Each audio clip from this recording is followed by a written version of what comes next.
నేటి నుంచి ప్రజలందరికీ జీరో టికెట్లను జారీ చేస్తున్నట్లు ఆర్టీసీ ఎండీ వీసీ సజ్జనార్ వెల్లడించారు. మహాలక్ష్మి పథకంలో భాగంగా మహిళలకు ఉచిత బస్సు ప్రయాణాన్ని కాంగ్రెస్ ప్రభుత్వం అమల్లోకి తీసుకొచ్చింది. జీరో టికెట్లు జారీపై క్షేత్రస్థాయి అధికారులతో సజ్జనార్ వర్చువల్ సమావేశాన్ని నిర్వహించారు. ఇక ప్రతి ప్రయాణికురాలు విధిగా జీరో టికెట్ను తీసుకొని ఆర్టీసీకి సహకరించాలని విజ్ఞప్తి చేశారు.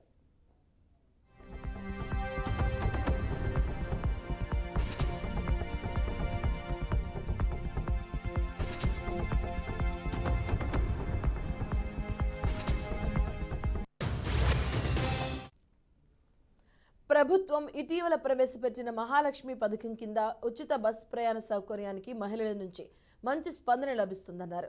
ఎలాంటి ఫిర్యాదులు రాకుండా ప్రశాంతంగా పథకం అమలవుతుందని, పథకాన్ని మరింత సమర్థవంతంగా అమలు చేసేందుకు సాఫ్ట్వేర్ను సంస్థ అప్డేట్ చేసిందని తెలిపారు. మహిళా ప్రయాణికులు తమ వెంట ఆధార్, ఓటర్ తదితర గుర్తింపు కార్డులను తెచ్చుకోవాలని సూచించారు. స్థానికత ధృవీకరణ కోసం వాటిని కండక్టర్లకు చూపించి సహకరించాలి అని సజ్జనార్ కోరారు. ఇక తక్కువ సమయంలోనే జీరో టికెట్ కోసం సాఫ్ట్వేర్ను అప్డేట్ చేసి అందుబాటులో తీసుకువచ్చిన టీఎస్ఆర్టీసీ అధికారులను సజ్జనార్ అభినందించారు.